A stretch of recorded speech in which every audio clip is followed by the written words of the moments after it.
Hello, I'm Marcia Cavanaugh. Thanks so much for joining us. We'll look tonight at public funds and how they may have been misused by a state senator and a Jefferson Parish council member. Then there is a businessman who faces lawsuits from investors who say they are owed money. Meanwhile, the city is looking for funding for such needs as senior services. We'll examine these stories as well as more accusations about sexual abuse at an orphanage, reconsidering the way elections are run, and citizens getting boiling mad about boil water alerts. At our table this day after Thanksgiving are tonight's Informed Sources. Errol Laborde, producer of Informed Sources. Lee Zurich, investigative reporter, WVUE TV Channel 8. Jessica Williams, reporter, The New Orleans Advocate. And Ramon Antonio Vargas, reporter, The New Orleans Advocate. We're going to go over to Jessica first because last weekend there was yet another boil water advisory for a day. Needless to say, people are not happy about this, and this is in the city of New Orleans, the parish of Orleans. On the East Bank, yes. On the East Bank, right. And the interesting thing about this event is that it occurred just days after the Sewage and Water Board had this really, exciting press conference in which they talked about the brand new water tower that was supposed to help stop these events. Right. And this is the first of a two-tower project that went into service for the first time last week and was put to the test immediately as we had an energy power line that went down because a car smashed into a pole. And that energy power source was the power source that the Sewage and Water Board was relying on for one of its pumping stations. So the water tower worked as intended. The water tower gave them, really it started working shortly after the first pump was compromised, and gave them what they estimate to be at least an extra 20 minutes to resolve the problem. When both of them are up, it'll give them 40 minutes. But throughout the whole sort of recap that the mayor and the Sewage and Water Board director had on Monday, they mentioned energy, and we have to, really talk with energy more about hardening its storm infrastructure. But then one of the reporters asked the question, well, what happened to the turbine? Why weren't we using our turbine? Turbine 6 is usually used to power the water and the sewage systems. And it runs on the newer standard of power that energy also runs on, that's considered to be more modern. Well, the turbine, they finally got around to saying that the turbine was out of commission because it cannot run in temperatures that are lower than 45 degrees. Which really leaves you scratching your head. Because this turbine is what, you said $31 million was put into this turbine recently? $31 million was put into this turbine by the Army Corps of Engineers. It's a brand new turbine. The Sewage and Water Board just got it in 2016. And it was not intended, according to the new executive director, to run in temperatures below that. And when he asked, well, aren't you guys going to consider hardening the turbine, or maybe looking at why you agreed to take a turbine that you could only run for certain parts of the year? And he said, well, we anticipated that it would be primarily run during the warmer hurricane season. And it's just like, we do have some winter weather here, as January can attest to. I mean, not very much, but we do have some. Yeah, it happens. And that was the first time that it had been said publicly that they have this brand new turbine, but they can only run it during certain portions of the year. And the reason for that is they're concerned about ice on the turbine blades. But presumably other cities have turbines that in colder temperatures can run. Can function, sure. But even when they seem to have resolved the problem mechanically, they still have to send the results to the state. Yes. And that took like 24 hours. I mean, up to, yes. Yeah, I mean, they solved the problem, they figured out the problem fairly quickly. But then it goes to the state, and then we're just sitting around for 24 hours. We're just sitting around for about that time waiting. In the most recent event, it was about 18 hours. The boil water alert, you probably got the text message on your phone at about 10 o'clock Sunday morning. Of course, at that time, any event that was scheduled for Sunday, such as the Saints and Eagles game, they had already had to go and pull around their bottled water and gather up all of these things in preparation for this. It was lifted, and the Sewage and Water Board, stands by its water tower and says that that did what it was supposed to do.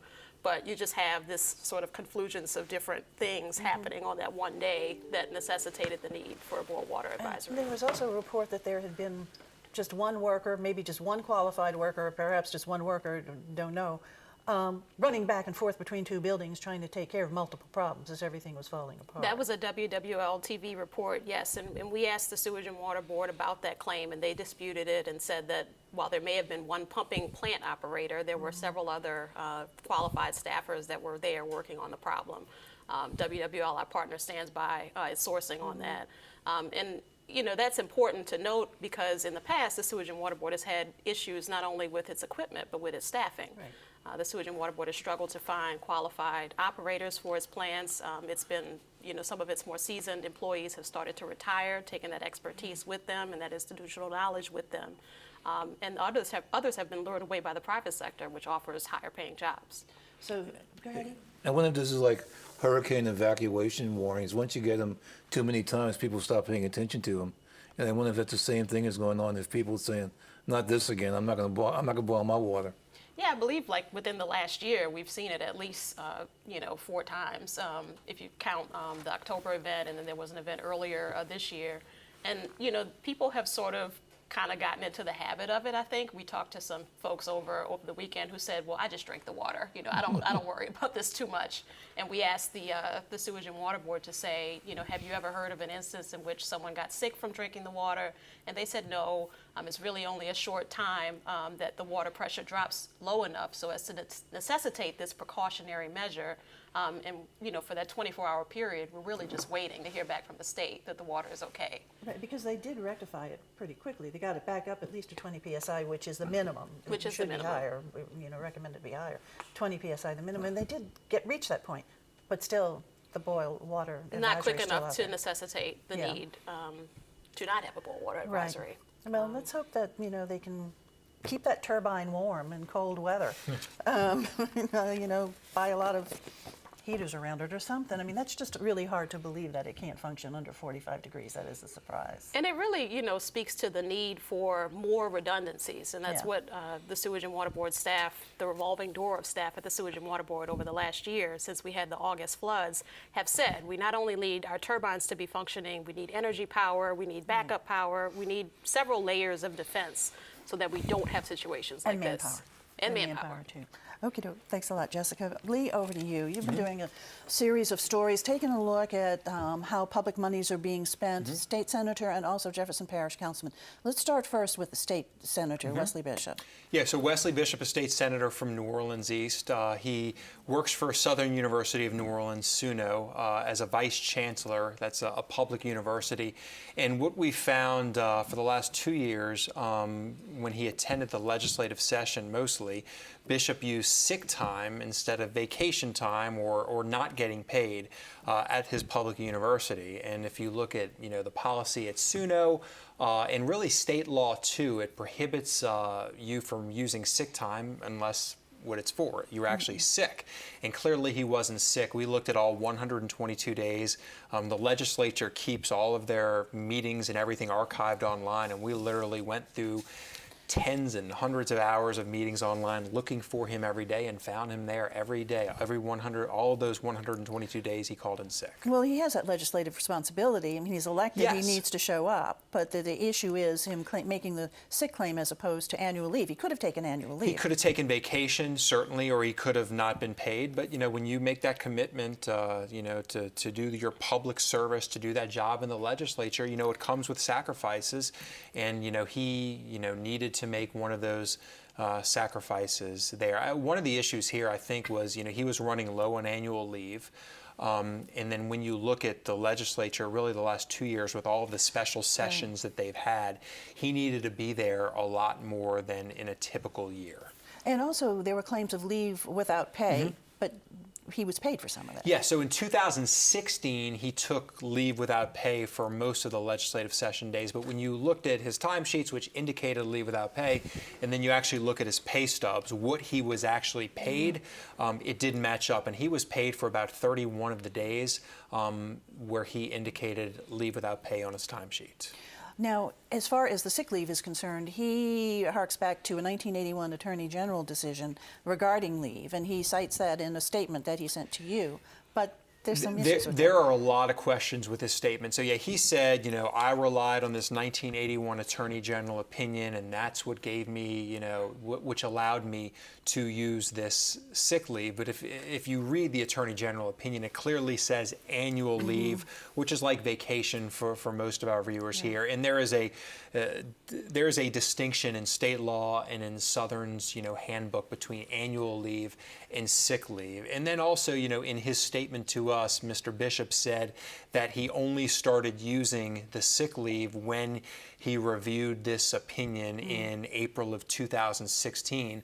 But again, that's untrue as well too, because he continued to use annual leave after that and also used some leave without pay after that as well too. So simply there's some holes in the stories that he's trying to tell us as well. And he's a lawyer, right? He is a lawyer, that's how yes. he interpreted that. Yes, he is a lawyer. So his last statement to you, he and Southern are reviewing what happened here? Southern is standing by him, and they're calling it a misunderstanding. One of the things one of our experts in the story raised the question is he is on the Senate Finance Committee, which is in charge of appropriating money in the legislature, and he has concerns that, is Suno looking out for this senator because he controls funds or helps control funds that come to Suno. But they are reviewing it. They say Mr. Bishop will pay back anything that is owed. We're going to continue to follow that story. Okie doke. Another story, Jefferson Parish Councilman Spears. Yes, Mark Spears. Mark Spears, and he in use of what are called slush funds, at the discretion of council members. Yeah, discretionary funds. The council has a number of different funds. They have a BP settlement fund, they have a tourism fund, and we raised some questions about some of the spending from Councilman Spears' funds. From the BP fund, he gave money to hire an executive assistant. He gave money for a Christmas parade, and then when you look at pictures from the parade, Mark Spears, who gave about $50,000, was Grand Marshal of the parade. He has a float with his name on it and all that, and it really raises questions. This is from the BP settlement, so should it go to some flood-related type funding, or certainly people impacted by the BP Which spill. was what the Jefferson Chamber urged. Yes, the Jefferson Chamber urged that, and a lot of the council members did do that. Spears in these two cases did not. And then also for other funds, like the tourism fund, you brought out also some questions about money that was spent on a festival, West Bank Festival? And also the Zurich Classic, the golf tournament, where he directed money there and then had a suite there. And then when we asked all the council members, did they know about the suite, that was labeled Jefferson Parish Council. 5 of the council members didn't even know that there was a suite there, didn't have access to the tickets.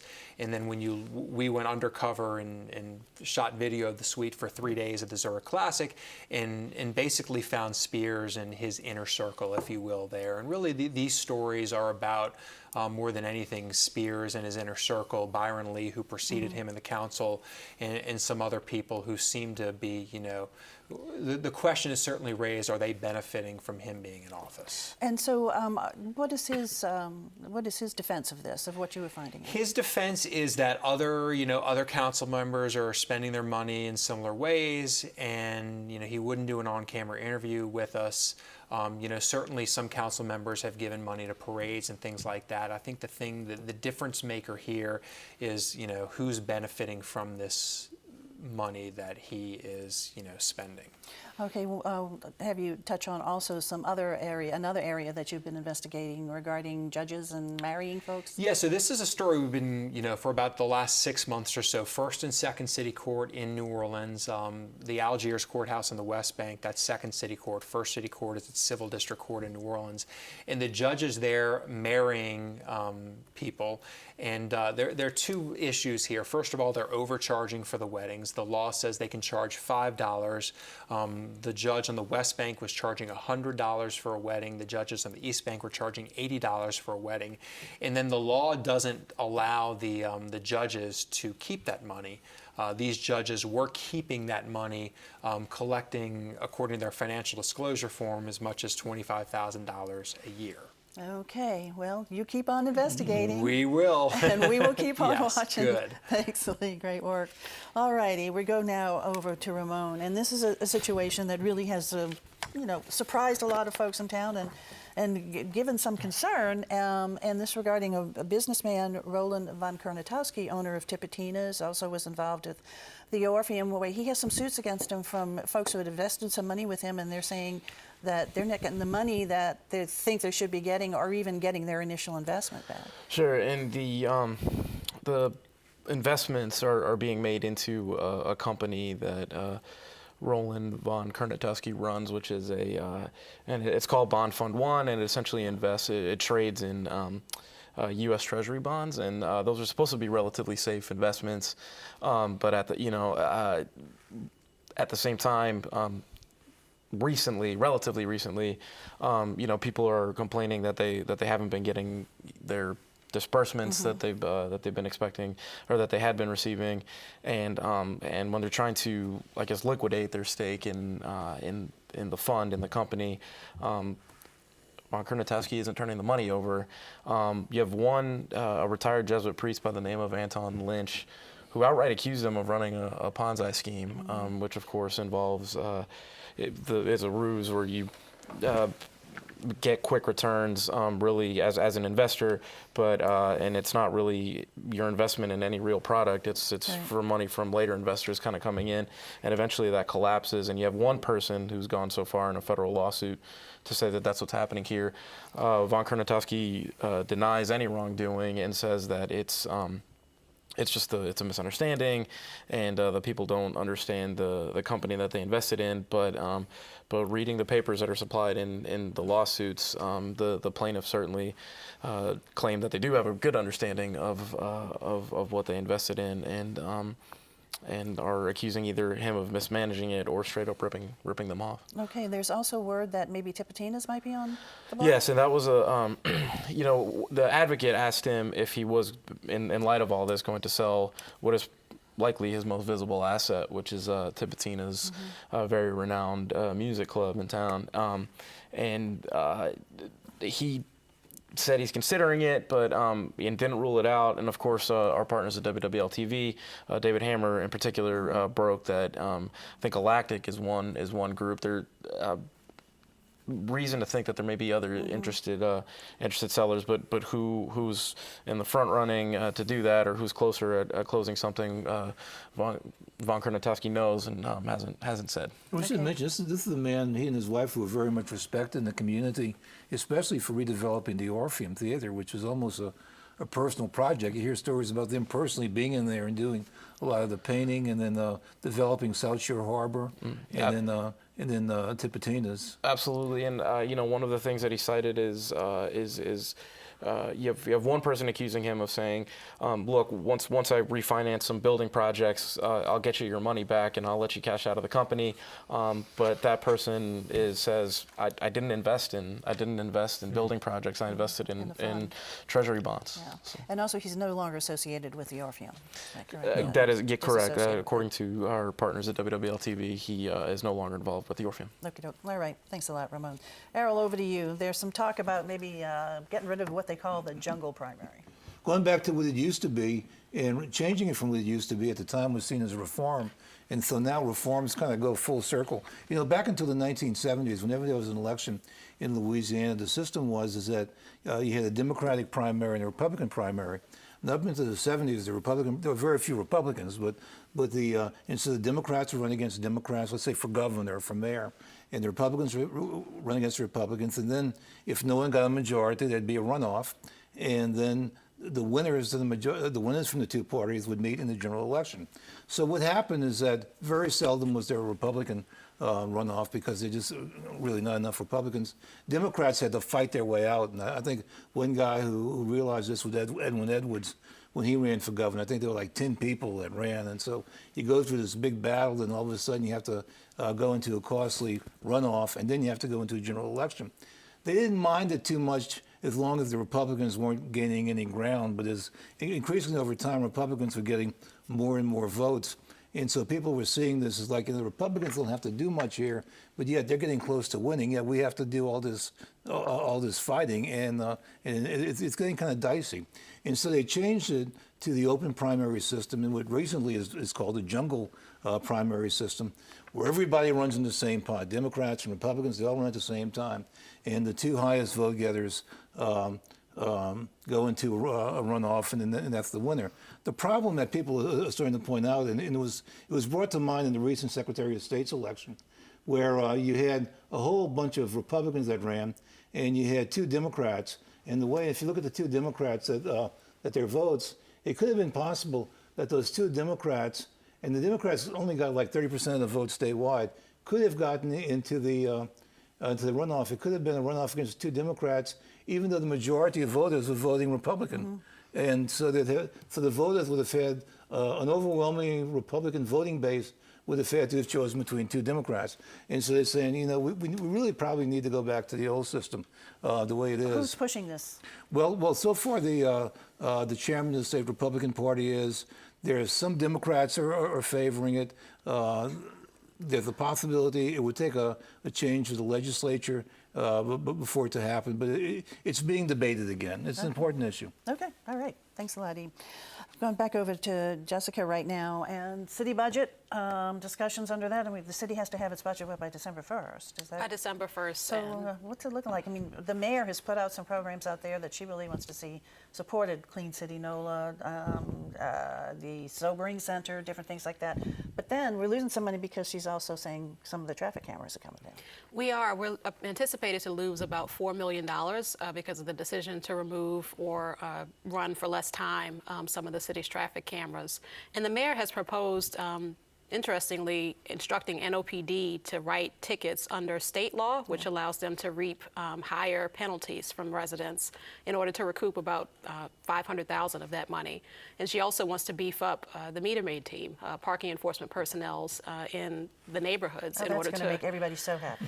Right, and the council, to its credit, seized on that and said we shouldn't be doing this. If we're going to take down the traffic cameras, then let's find another way to replace that revenue and not go back to nickel and diming folks. Some of the other council priorities brought up during a marathon round of budget hearings. The council wants to see more funding for early childhood education. The council for the first time pushed the mayor last year under Mayor Mitch Landrieu for a $750,000 allocation. They're looking this year to double that amount. The council also wants to see just like the mayor money for a sobering center. That center, as of now, needs about $600,000 more. The council is hoping that the downtown development district can be tapped to provide some of that money. That organization right now has about a $3 million surplus. But is also it really doesn't want to give that up. and doesn't want to give that up, and has in fact sued the city for taking its money to fund improperly, as it says, to fund pension obligations and other priorities that are not in the interest of downtown residents. And also, council has approved a tax coming up on the March ballot regarding dedicating funds for Council on Aging, which Yes. the mayor didn't want. The mayor did not want that. The mayor said, I am not, for any new taxes at this time. I propose that we go in the budget, we go after some of the existing tax revenue and we rededicate it to meet our needs rather than going out and asking the citizens for more. City council said, that's fine, but we're going to go ahead and put this on the ballot. And that was a unique and really rare move in New Orleans politics for the council and the mayor to be so at odds, particularly on a tax issue. And the mayor has even said that she is thinking about going before the State Bond Commission, which ultimately has to approve the move as a procedural motion, and asking them to reject it. So there seems to be a lot that needs to be resolved before December 1st. Yes, Okay, yes, all for right. sure. We'll be looking for that. Next council meeting is on the 29th. All right, thanks a lot, Jessica. Ramon, over to you. A recent lawsuit involved 4 more plaintiffs saying that they were abused at Hope Haven. Yes, and the takeaway from those lawsuits is it certainly extends a very dark period in the history of those orphanages involving both physical and sexual abuse. It brings it into the late 70s and early 80s, and they appear to be a package of allegations that are separate from ones that were at the center of a more than $5 million settlement that the Archdiocese of New Orleans reached in 2009, and that appeared to have involved 8 Salesian priests that were named in the list that was released by the Archbishop on November 2nd of clergy that were credibly accused of sexually abusing minors, and what this lawsuit does is it attributes abuse to both members of religious brothers and lay staff members at the orphanage, and really drives home the point that that the list that the Archbishop released didn't identify any religious brothers or lay staff members who were credibly accused of sexual abuse, which has been a sticking point for activists and survivors of the abuse. So they are also taking the civil court route. They're not going through the private settlement that you just referred to. Yes, and that is largely and that is a pattern that we're starting to see with particularly by two attorneys, Johnny Danina and Richard Trahant, who have kind of gone that route where their clients, the clients that are going to them, see that the civil court, which is obviously more accessible to the media, to the public, is better suited to what their ends are than the private mediation that other people prefer to go to with other attorneys. Now, you did get a response from the Salesian Order, and what did they say? Yeah, the Salesian Order issued a statement where it basically didn't comment in particular on the allegations, saying that it was pending, but did note that by that point in the time frame, the 70s, 80s, late 70s, early 80s, they were no longer, I guess, running that the Hope Haven Madonna Manor sites, but the claims are very detailed, and the attorney. Johnny Danina and Richard Trahant, their clients are very sure of what happened to them, and have very, very clear recollections of when, where, and who. Very sad and very disturbing, too, and reading what they claim happened to them. I mean, it's just really, really Yes, ma'am. horrible.